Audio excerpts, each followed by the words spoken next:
Halo Sobat Catur semua, selamat bertemu kembali. Game pertarungan hebat dan brilian dua anak muda ajaib. Ya, begitulah kalimat yang pantas disematkan pada konten kali ini. Pada video kali ini akan saya perlihatkan sebuah partai yang sangat fenomenal dari Wesley So. Partai ini sungguh brilian karena ia dengan berani mengorbankan menteri. Lawannya tak kurang tangguh, Ding Liren andalan Cina. Waktu itu kedua pemain merupakan pecatur muda berbakat. Partai berlangsung pada tahun 2015. Waktu itu Ding Liren 23 tahun dan Wesley So masih berusia 22 tahun. Oke, langsung saja kita lihat partainya. Wesley So memulai permainan dengan pion D4. Ding Liren membalas kuda F6, C4, G6 dan kuda berkembang ke C3. Setelah Ding Liren gajah G7, Wesley So mendorong pion tengahnya. Ini menambah dominasi putih di tengah. Di sini Ding Liren mengimbangi pusat dengan D6. Kuda F3 dan hitam melakukan rokade. Wesley So gajah E2 bersiap rokade. Hitam pion E5 berusaha mengimbangi pusat.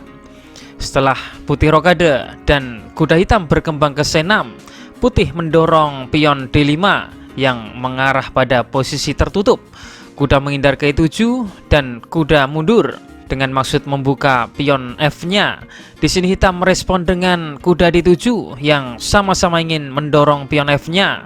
Gajah E3 dan Ding Liren mendorong pion F5 membuka file untuk benteng. Wesley So F3 dan sekali lagi pion maju satu langkah menyerang gajah. Gajah ke F2, G5. Di sini kita melihat bahwa hitam cukup berambisi melakukan serangan di sayap raja. So memainkan bentengnya ke tengah. Kuda G6, C5, pengorbanan pion. Strategi utama putih adalah membuka sisi sayap menteri, sisi di mana dia perwiranya dominan terfokus.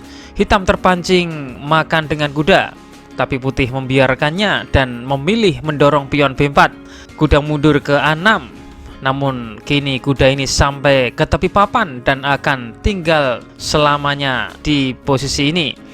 File C telah terbuka dan putih mempunyai tekanan jangka panjang pada pion C7 dan A7 dengan kuda yang ke B5.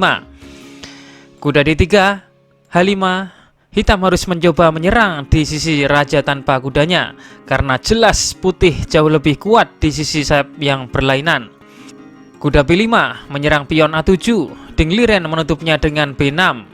Dengan langkah ini, putih berhasil memancing pelemahan hitam pada sayap menteri. Ini mengakibatkan petak-petak terang menjadi lemah bagi hitam. Dan pada gilirannya, gajah ini kelak akan mendominasi diagonal ini. Oke, permainan berlanjut dengan gajah E1, mengosongkan petak untuk kuda yang akan sangat kokoh menjadi defender dari majunya pion hitam G4. Hitam memainkan benteng F7, memperkuat pion C7. Gajah D2, gajah F6, kuda F2 mengawal petak G4.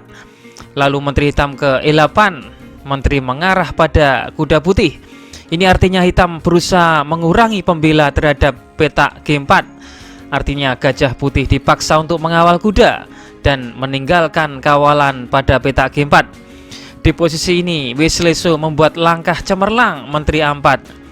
Menteri menyerang kuda yang salah tempat ini. Dengan cerdik, putih balik membuat strategi agar hitam tidak membuat serangan di petak G4. Artinya gajah tidak lagi andil menyorot petak G4, tapi harus melindungi kudanya. Dan ini memaksa hitam memainkan langkah pasif gajah D8. Menteri A3, lagi langkah kuat dari putih.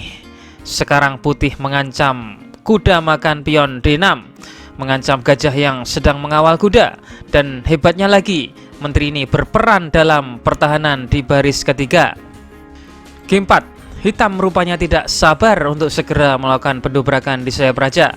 Pion mengambil, pion makan, kuda C3, kuda mundur supaya gajah ini tidak sedang mengawal kuda tapi dapat menangkap pion hitam G4.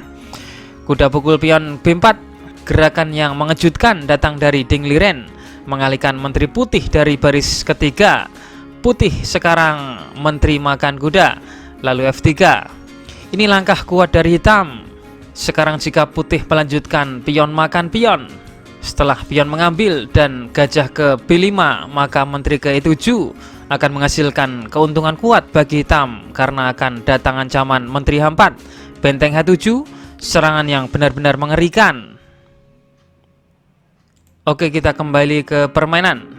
Karena itulah putih melanjutkan gajah B5, Menteri E7, dan Wesleso dengan pintar memainkan G3, menjaga posisi sayap raja tetap tertutup dan mencegah masuknya Menteri hitam ke H4.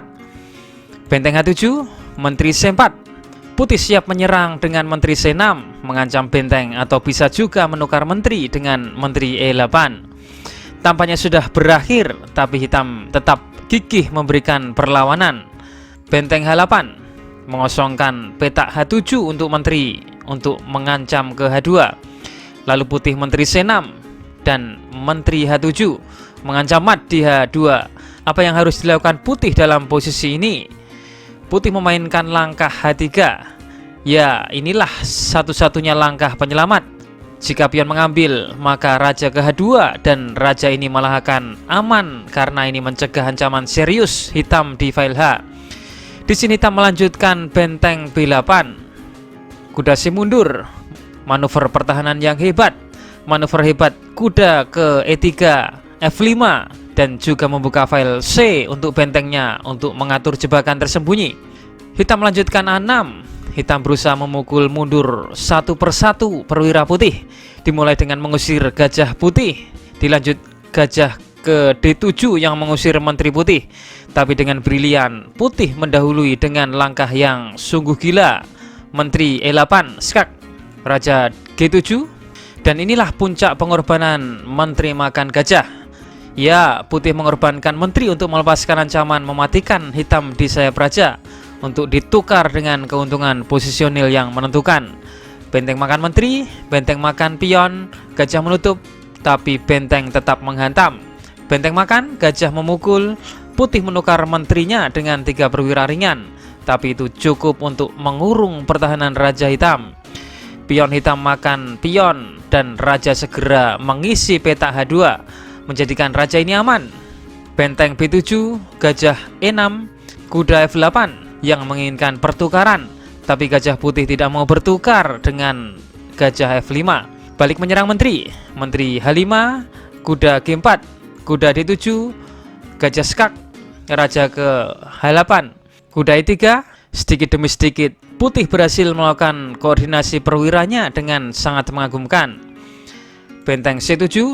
Di posisi ini Wesleso memutuskan menukar gajah dengan kuda lawan. Benteng mengambil, benteng makan pion. Ini awal invasi putih dengan dominasi benteng di file F.